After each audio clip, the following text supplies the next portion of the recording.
दुनिया नहीं लाएगा आत्म जागृति का संदेशा। घर घर में पहुंचाएगा, घर घर में पहुंचाएगा। योगी बनो, पवित्र बनो, योगी बनो, पवित्र बनो। शिव पिता का सत्य ज्ञान एक दुनिया नहीं लाएगा, एक दुनिया नहीं लाएगा। योगी बनो, पवित्र बनो, योगी बनो, पवित्र बनो।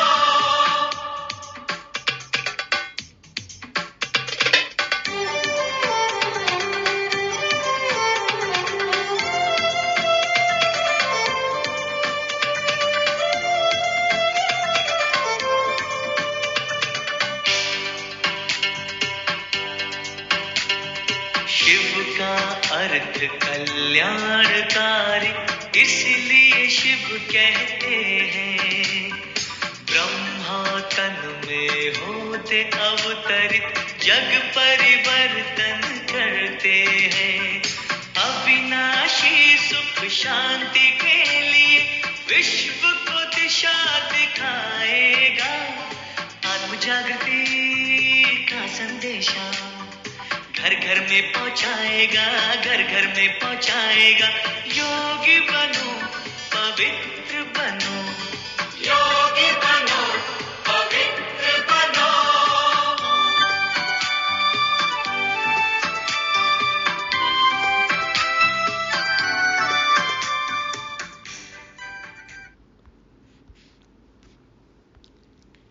ओम शांति।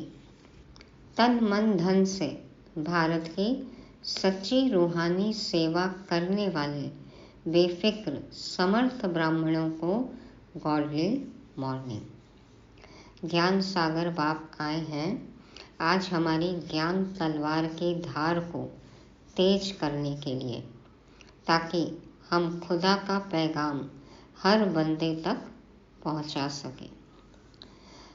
कैसे आत्माओं की बुद्धि में ज्ञान की बातें बिठानी हैं, चित्रों पर कैसे समझाना है, बाबा आज ये विस्तार से समझाते हैं। अपनी क्रिमिनल आई को हमें अपना तीसरा नेत्र यूज करके सिविल आई बनाना है, सिविलाइज्ड बनना है। कैसे करना है ये सब, ये भी आज हम ध्यान से सुनेंगे, समझेंगे और फिर बनेंगे। तारीख है आज 21 फरवरी 2024। सुनते हैं 21 जन्मों का राज्य भाग्य दिलाने वाली शिव बाबा की मंगलकारी वाणी। मीठे बच्चे, ज्ञान की तलवार में योग का जौहर चाहिए, तभी विजय होगी। ज्ञान में योग का जौहर है तो उसका असर जरूर होगा। ये जो सेवा क्षेत्र है, हम रूहानी सेवा के लिए आगे आते हैं, ज्ञान तलवार चलाते हैं। क्यों असर नहीं होता आत्माओं पर? क्योंकि हमारी तलवार में धार तेज है ही नहीं। कैसे जौहर भरेगा, कैसे ये धार तेज होगी? बाबा को जब हम साथ रखेंगे, योग बल जमा करेंगे, तो योग युक्त होकर, ज्ञान स्वरूप बनकर, धारणा मूर्त होकर जब हम सेवा करेंगे, बाबा कहते हैं तब उसका असर जरूर होगा। और इस कर्म क्षेत्र कहें, कुरुक्षेत्र कहें, इसमें हमारी विजय जरूर होगी। प्रश्न है, तुम खुदा के पैगंबर हो, तुम्हें सारी दुनिया को कौन सा पैगाम देना है? हम मैसेंजर हैं, पैगंबर हैं, तो शिव बाबा का संदेश हमें जन जन तक पहुंचाना है। क्या है संदेश? योगी बनो, पवित्र बनो। बाबा क्या कहते हैं उत्तर में? सारी दुनिया को पैगाम दो कि खुदा ने कहा है तुम सब अपने को आत्मा समझो, दे अभिमान छोड़ो, एक मुझ बाप को याद करो तो तुम्हारे सिर से पापों का बोझा उतर जाएगा। एक बाप की याद से तुम पावन बन जाएंगे। अंतर्मुखी बच्चे ही ऐसा पैगाम सभी को दे सकते हैं। जो अंतर्मुखी हैं, जो आत्माभिमानी हैं, जो ज्ञान स्वरूप हैं, जिनकी आत्मिक दृष्टि है वही ये पैगाम सबको दे सकते हैं कि खुद को आत्मा समझ के परमात्मा बाप को याद करो तो तुम्हारे सिर से पापों का बोझा उतर जाएगा। तो खुदा का ये संदेश, पैगाम, मैसेज सबको देना है। ओम शांति। बाप ने समझाया है कि कोई भी मनुष्य मात्र, फिर चाहे दैवी गुण वाला हो या आसुरी गुण वाला हो, उनको भगवान नहीं कह सकते। देवात्मा, धर्मात्मा, पापात्मा, पुण्यात्मा हो सकते हैं, लेकिन परमात्मा नहीं हो सकते हैं। उनको भगवान नहीं कह सकते। यह तो बच्चे जानते हैं। दैवी गुण वाले होते हैं सतयुग में, आसुरी गुण वाले होते हैं कलयुग में।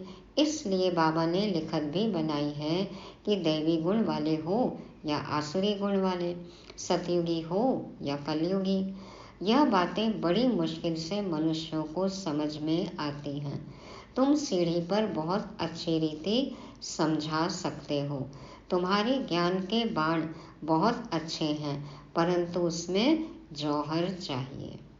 बाण में बाबा कहते हैं जौहर चाहिए। बाण तो है, ज्ञान तलवार तो है, लेकिन धार नहीं है, बाण तीखे नहीं हैं। तो बाबा कहते हैं कि योग का जौहर भरो।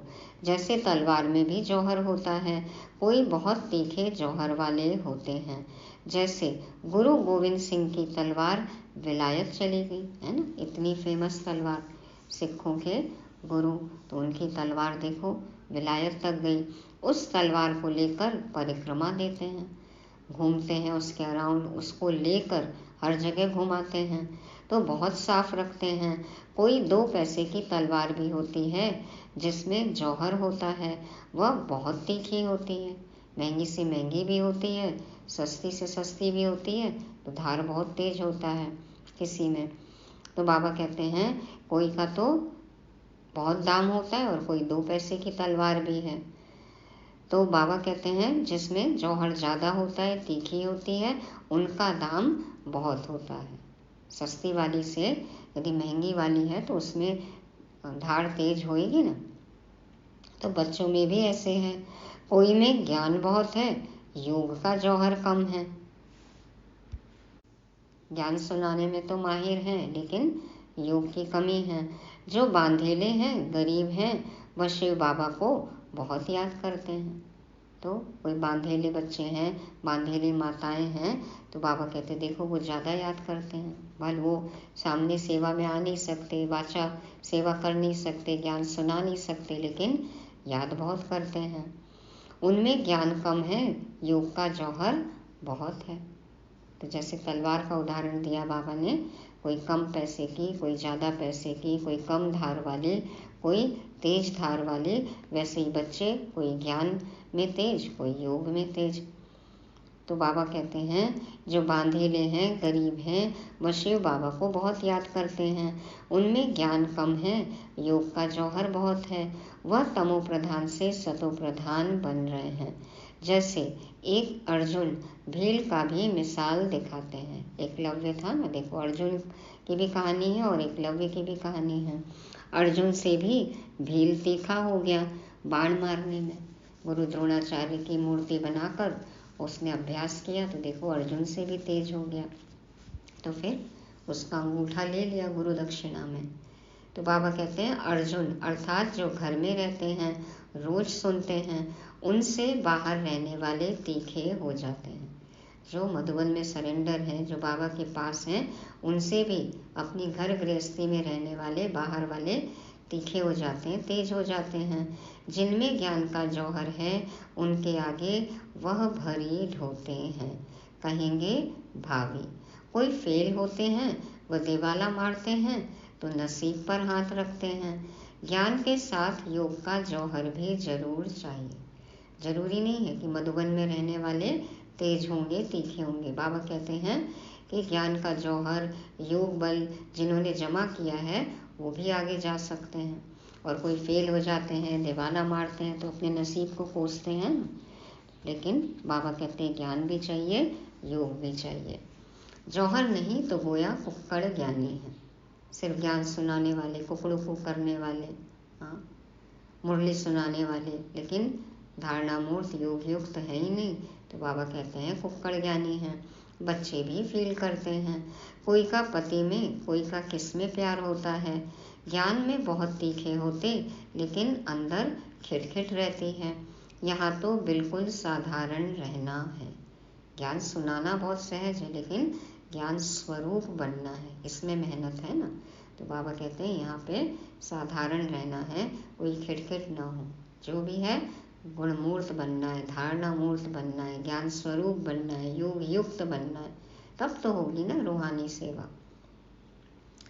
तो बाबा कहते हैं सब कुछ देखते हुए जैसे देखते ही नहीं, एक बाप से ही प्रीत है, तब तो गाया जाता है हथ काटे दिल यार्डे। ऑफिस आदि में काम करते भी बुद्धि में याद रहे कि मैं आत्मा हूँ। कर्मयोगी है ना। बाबा ने फरमान किया है कि मुझे याद करते रहो। भक्ति मार्ग में भी काम काज करते कोई न कोई इष्ट देवता को याद करते रहते हैं। देखो कोई दुकानदार भी होता है, कितनी बार भगवान के जो चित्र रखते हैं दुकानों में, अपने धंधे की जगह में कितनी बार माथा टेकते हैं, कितनी बार याद करते हैं कि बिक्रा अच्छा हो जाए। माताएं बहनें भी हैं, कितनी बार भगवान को याद करती हैं काम करते करते गृहस्थी का।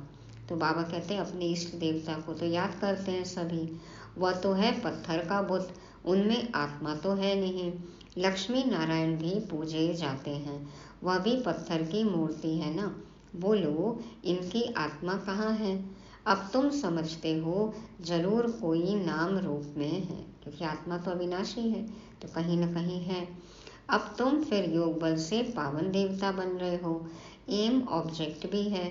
दूसरी बात, बाप समझाते हैं ज्ञान सागर और ज्ञान गंगाएं इस पुरुषोत्तम संगम युग पर ही होते हैं, बस एक ही समय पर होते हैं। देखो सागर और नदियों का संगम है, ज्ञान सागर से तो हम ज्ञान नदियाँ निकले हैं ना। तो बाबा कहते हैं इसी एक समय पर होते हैं। ज्ञान सागर आते ही हैं कल्प के इस पुरुषोत्तम संगम युग पर। ज्ञान सागर है निराकार परमपिता परमात्मा शिव। उनको शरीर जरूर चाहिए जो बात भी कर सकें, बाकी पानी की तो बात ही नहीं। यह तुमको ज्ञान मिलता ही है संगम युग पर, बाकी सबके पास है भक्ति। भक्ति मार्ग वाले गंगा के पानी को भी पूजते रहते हैं। पतित पावन तो एक ही बाप है, वह आते ही एक बार हैं जब पुरानी दुनिया बदलनी है। अब यह किसको समझाने में बुद्धि भी चाहिए, एकांत में विचार सागर मंथन करना पड़े, युक्ति निकालो किसको कैसे समझाना है। क्या लिखें जो मनुष्य समझ जाएं कि ज्ञान सागर परमपिता परमात्मा एक शिव ही है। वह जब आते हैं उनके बच्चे जो ब्रह्मा कुमार कुमारियां बनते हैं, वह ज्ञान धारण कर ज्ञान गंगाएं बनते हैं। अनेक ज्ञान गंगाएं हैं जो ज्ञान सुनाते रहते हैं, वो ही सदगति कर सकते हैं। पानी में स्नान करने से पावन नहीं बन सकते, ज्ञान होता ही है संगम पर। यह समझाने की युक्ति चाहिए, बड़ा अंतर्मुख चाहिए। बाह्य मुक्ता में होगा तो कहाँ से बुद्धि काम करेगी, बाहर की बातों में ही घूमेगी। अंतर्मुक्ता होगी तो युक्तियाँ निकलेंगी, है ना। सेवा के लिए कैसी नवीनता करनी है, ये बातें दिमाग में आएंगी, प्लान्स बना सकते हैं। इसलिए अंतर्मुक्ता चाहिए। शरीर का भान छोड़ अपने को आत्मा समझना है। इस समय कहेंगे हम पुरुषार्थी हैं। याद करते करते जब पाप खत्म होंगे तब लड़ाई शुरू होगी, जब तक सबको पैगाम मिल जाए। विनाश तो होना ही है, लड़ाई तो लगनी है, माहौल देख ही रहे हैं। तो फिर जल्दी से जल्दी अब पैगाम देना है, ताकि कोई उलाना ना दे कि हमको तो पता ही नहीं चला। पैगाम अथवा मैसेज तो शिव बाबा ही देते हैं, खुदा को पैगंबर कहते हैं ना। देखो खुदा खुद अपना मैसेज लेकर आए कि अब जाओ फॉरवर्ड करो आगे। तुम सबको यह पैगाम पहुंचाते हो कि अपने को आत्मा समझ परम पिता परमात्मा के साथ योग लगाओ, तो बाप प्रतिज्ञा करते हैं कि तुम्हारे जन्म जन्मांतर के पाप कट जाएंगे। यह तो बाप ब्रह्मा मुख से बैठ समझाते हैं। पानी की गंगा क्या समझाएगी। बेहद का बाप बेहद के बच्चों को समझाते हैं, तुम सतयुग में कितने सुखी संपत्तिवान थे, अभी दुखी कंगाल बन पड़े हो। सच्चाई भी बताते हैं, कारण भी बताते हैं और निवारण भी बताते हैं। तो यह है बेहद की बात। बाकी यह चित्र आदि सब भक्ति मार्ग के हैं। यह भक्ति मार्ग की सामग्री भी बननी है। अब ये सामग्री ना हो तो 2500 साल तक कैसे टाइम पास करेंगे? गिरेंगे कैसे? गिरेंगे तभी तो बाबा आएंगे ना उठाने के लिए। देखो संभला भी रहा, नहीं तो बहुत जल्दी गिर जाते। तो बाबा कहते हैं शास्त्र पढ़ना, पूजा करना यह भक्ति है ना। मैं थोड़ी शास्त्र आदि पढ़ाता हूँ, मैं तो तुम पतितों को पावन बनाने के लिए ज्ञान सुनाता हूँ कि अपने को आत्मा समझो। अभी आत्मा और शरीर दोनों ही पतित हैं। देखो बाबा हम पतित आत्माओं को पावन बनाने के लिए ज्ञान सुना रहे हैं कि तुम अपने को आत्मा समझो। अभी तो आत्मा और शरीर दोनों ही पतित है, तो अब बाप को याद करो तो तुम यह देवता बन जाएंगे। देह के सर्व पुराने संबंधियों से ममत्व मिट जाए। गाते भी हैं, आप आएंगे तो हम और कोई की नहीं सुनेंगे, एक आप से ही सब संबंध जोड़ेंगे और सब देहधारियों को भूल जाएंगे। अब चेक करो हम किसको किसको सुनते हैं। बहुत सारी सामग्री है अभी तो सोशल मीडिया पे, तो किसके किसको सुन रहे हैं, या सिर्फ एक शिव बाबा की ही सुन रहे हैं, शिव बाबा को ही सुन रहे हैं। तो बाबा कहते हैं कि अब बाप तुमको अपना वायदा याद कराते हैं। बाप कहते हैं मेरे साथ योग लगाने से ही तुम्हारे विकर्म विनाश होंगे, तुम नई दुनिया के मालिक बन जाएंगे। यह है एम ऑब्जेक्ट। राजाओं के साथ प्रजा भी जरूर बननी है, राजाओं को दास दासियां भी चाहिए। बाप सब बातें समझाते रहते हैं। क्या समझा रहे बाबा? अच्छी तरह योग में नहीं रहेंगे, दैवी गुण धारण नहीं करेंगे तो ऊंच पद कैसे पाएंगे। घर में कोई न कोई बात पर झगड़ा कलह होती ही है ना। देखो कलयुग है, हर घर में कलह है। तो बाप लिख देते हैं तुम्हारे घर में कलह है इसलिए ज्ञान ठहरता नहीं। बुद्धि में भी यदि कंफ्यूजन होगा, संशय बुद्धि होंगे, घर में कलह होगा तो ज्ञान नहीं ठहरेगा। बाबा पूछते हैं स्त्री पुरुष दोनों ठीक चलते हैं? चलन बड़ी अच्छी चाहिए, क्रोध का अंश भी न रहे। अब तो दुनिया में कितना हंगामा और अशांति है। तुम्हारे में बहुत ज्ञान योग में तीखे हो जाएंगे तो और भी बहुत याद करने लग पड़ेंगे। तुम्हारी प्रैक्टिस भी अच्छी हो जाएगी और बुद्धि भी विशाल हो जाएगी। बाबा को छोटे चित्र इतने पसंद नहीं आते हैं। बाबा को बड़े बड़े चित्र चाहिए ताकि दूर से ही दिखे सबको और सेवा अच्छे से हो। तो सब बड़े बड़े चित्र हों, बाहर मुख्य स्थानों पर रखो, जैसे नाटक के बड़े बड़े चित्र रखते हैं ना। देखो फिल्मों के, नाटक के या कोई भी स्टेज शोज होते हैं, कितने बड़े बड़े होर्डिंग लगाते हैं। अच्छे अच्छे चित्र बनाओ जो बिल्कुल खराब ना हो। तो क्वालिटी मटेरियल सब अच्छा लेना चाहिए। सीढ़ी भी बहुत बड़ी बड़ी बनाकर ऐसी जगह रखो जो सबकी नज़र पड़े। सीट पर ही रंग आदि ऐसा मजबूत हो जो पानी व धूप में खराब ना हो। शीट पर, जिस पेपर पर, जिस मटेरियल पर बाबा कहते हैं कि वो शीट ऐसी हो क्वालिटी वाली, उसका रंग ऐसा हो, शीट मजबूत हो जो मौसम का, पानी का, धूप का असर ना हो। मुख्य स्थानों पर रख दो, या कहाँ एग्जीबिशन होती है तो मुख्य बड़े 2-3 चित्र ही काफ़ी हैं। देखो एयरपोर्ट वगैरह है या जहाँ बहुत भीड़ आती है, जहाँ रोज़ बहुत सारी पब्लिक का आना जाना है, यदि ऐसी जगह चित्र लगा दें तो कितनी सेवा हो जाए। तो यह गोला भी वास्तव में दीवार जितना बनना चाहिए, मतलब बड़े बड़े चित्र बनाओ। गोला है, झाड़ है, सीढ़ी है, त्रिमूर्ति का चित्र है। तो बाबा कहते हैं भल 8-10 आदमी उठा कर रखें, कितने भी आदमी उठा ले लेकिन बड़े चित्र बनाओ। मैन पावर तो खैर बहुत है। आजकल तो देखो सब क्रेन से और किससे किससे लगा देते हैं बड़े बड़े चित्र, बिल्डिंग इतनी ऊंची ऊंची और कैसे चित्र लगा देते हैं, लेज़र से दिखाते हैं, है ना। आजकल तो बहुत साधन हैं। तो बाबा कहते हैं कोई भी दूर से देखे तो एकदम क्लियर मालूम पड़ जाए। सतयुग में तो और सब इतने धर्म होते नहीं, वह तो आते ही बाद में हैं। पहले तो स्वर्ग में बहुत थोड़े मनुष्य होते हैं, अब स्वर्ग है या नर्क तुम इस पर बहुत अच्छी तरह समझा सकते हो। जो आए उनको समझाते रहो। बड़े बड़े चित्र हों, कैसे पांडवों के बड़े बड़े बुत बनाते हैं, तुम भी पांडव हो ना। देखो तीर्थंकरों की मूर्तियाँ इतनी बड़ी बनाते हैं, पांडवों को इतना बड़ा दिखाते हैं, देवताओं की मूर्तियाँ इतनी ऊंची ऊंची बनाते हैं। क्यों? क्योंकि उनकी स्थिति इतनी ऊंची थी।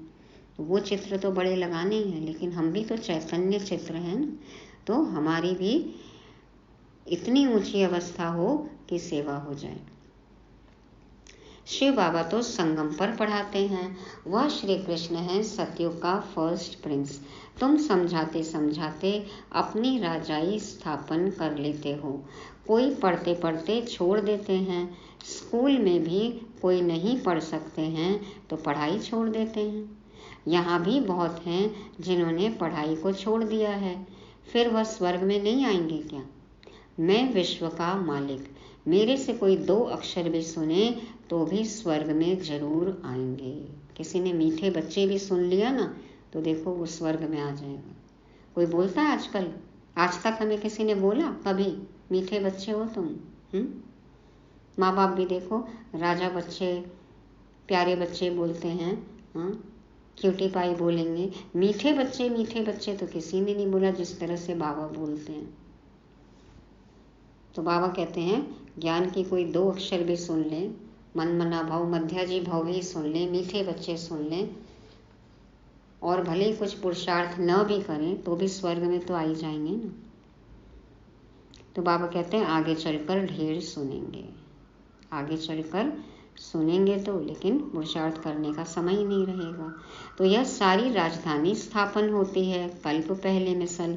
बच्चे समझते हैं हमने अनेक बार राज्य लिया है, फिर गंवाया है। हीरे जैसा थे, फिर कौड़ी जैसा बने हैं। भारत हीरे मिसल था, अभी फिर क्या हुआ है? भारत तो वो ही होगा ना, फिर से सोने की चिड़िया बनेगा, विश्व गुरु बनेगा। तो इस संगम को पुरुषोत्तम युग कहा जाता है। उत्तम से उत्तम पुरुष भी हैं, बाकी सब हैं कनिष्ठ। जो पूज्य थे वही फिर पुजारी बने हैं। 84 जन्म लेते हैं, वह शरीर भी खत्म हो गए, आत्मा भी तमो प्रधान हो गई। जब सतो प्रधान हैं तब तो पूजते ही नहीं, चैतन्य में हैं।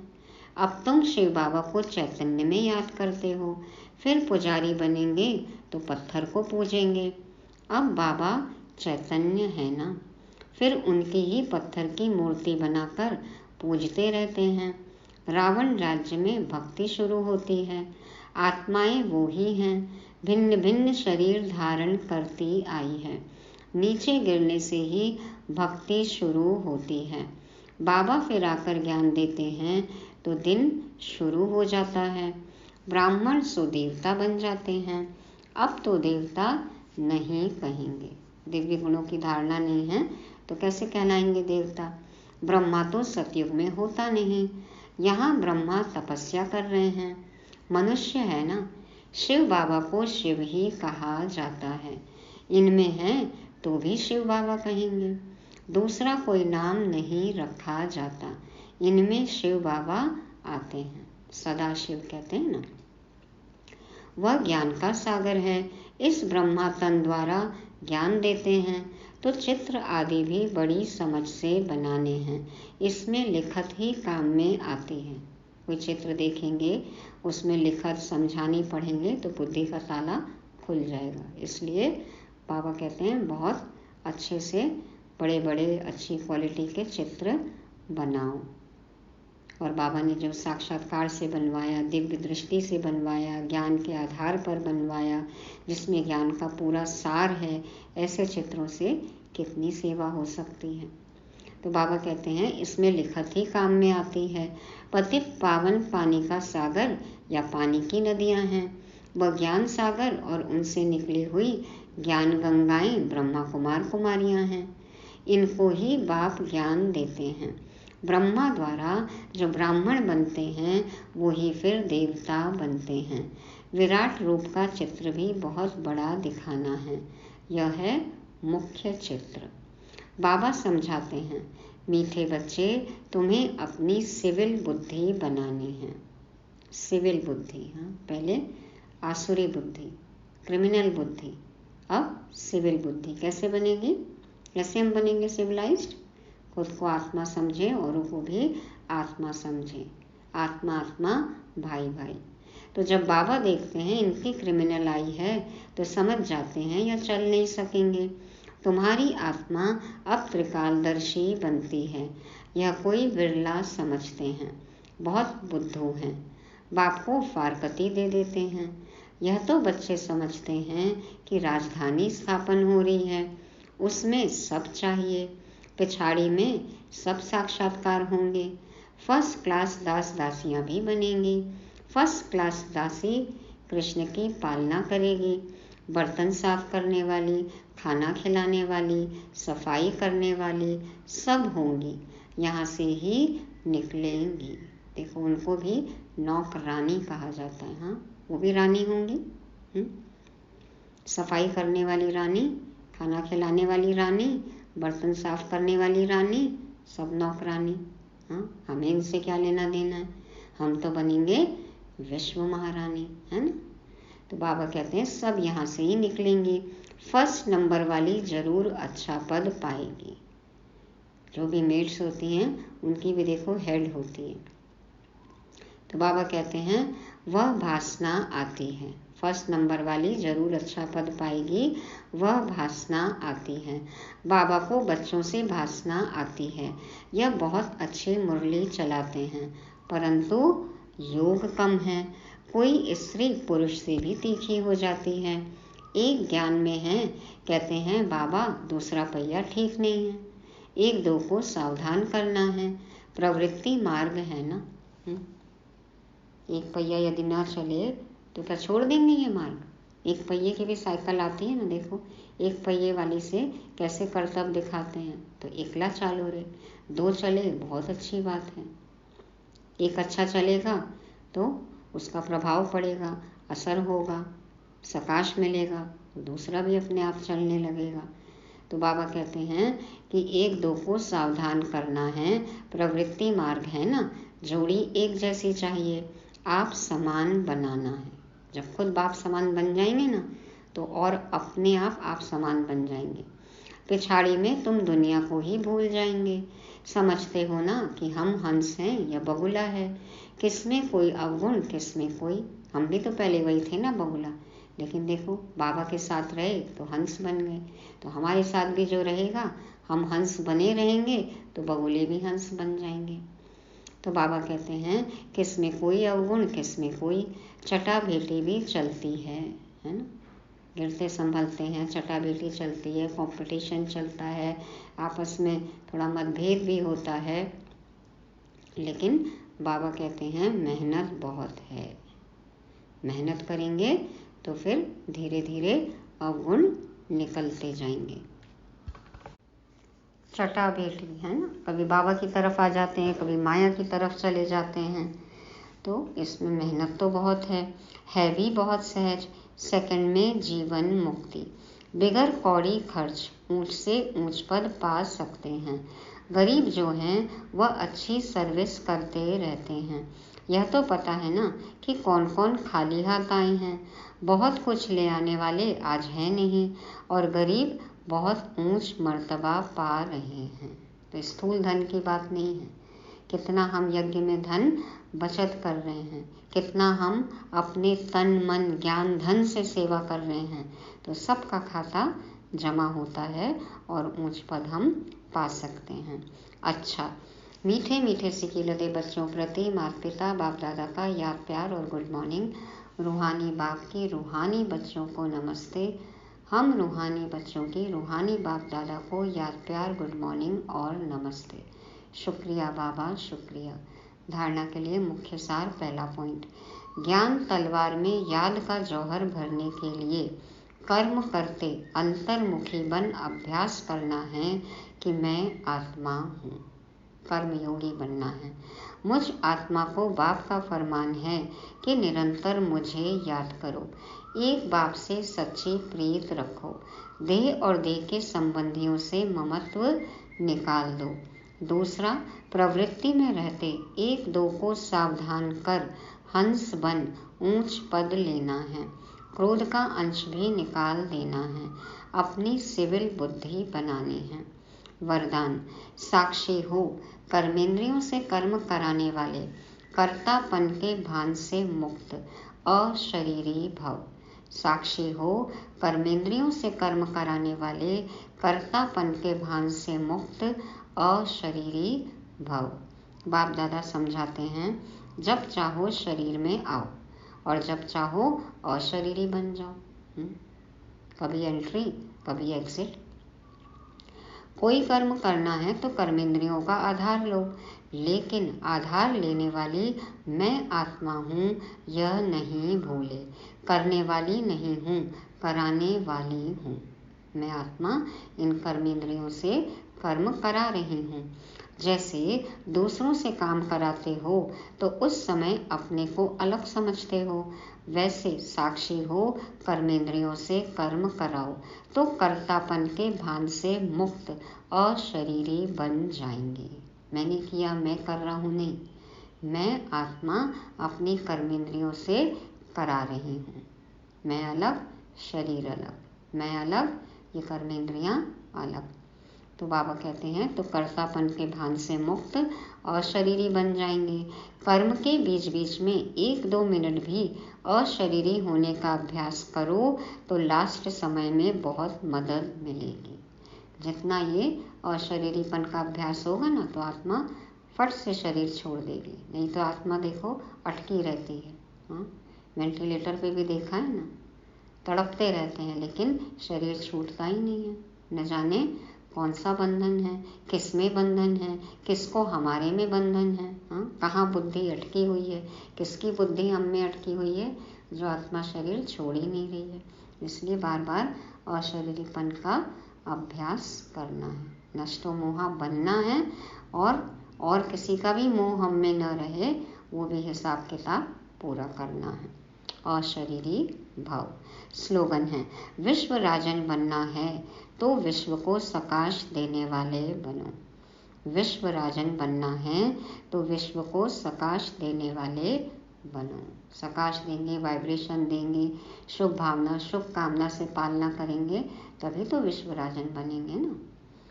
तो ये थी आज की मुरली। पहला पॉइंट, अंतर्मुखी। बाबा ने कहा बाबा को याद करना है, योग बल जमा करना है, तभी हमारे ज्ञान बाण, ज्ञान तलवार में जौहर भरेगा। दूसरा, सिविल बुद्धि। अब कोई भी क्रिमिनल ख्यालात ना हो, क्रिमिनल दृष्टि ना हो, क्रिमिनल बुद्धि ना हो, तो सिविल बुद्धि हो। तीसरा, बाबा ने कहा बड़े बड़े चित्र बनाकर सेवा करो। तो अभी तो हम चैतन्य चित्र हैं, है ना। तो रूहानी सेवाधारी बनना है, अपने चैतन्य चित्र से सेवा करनी है। चौथा, साक्षी बनना है, अशरीरी बनना है। मैं आत्मा मालिक कर्मेंद्रियों से कर्म करा रही हूँ। साक्षी होकर खुद को देखना है, अशरीरीपन का अभ्यास करना है। और पांचवा, पूरे विश्व को सकाश देके विश्व महाराजन, विश्व महारानी बनना है। पूरे विश्व में हर एक आत्मा को शिव बाबा का संदेश पहुंचाना है। ओम शांति।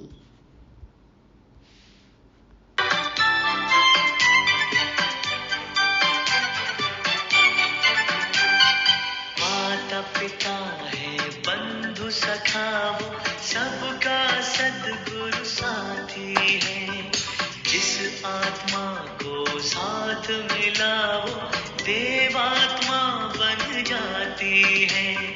गीता ज्ञान का दाता वो दैवी सृष्टि सजाएगा। आत्म जागृति का संदेशा घर घर में पहुंचाएगा, घर घर में पहुंचाएगा।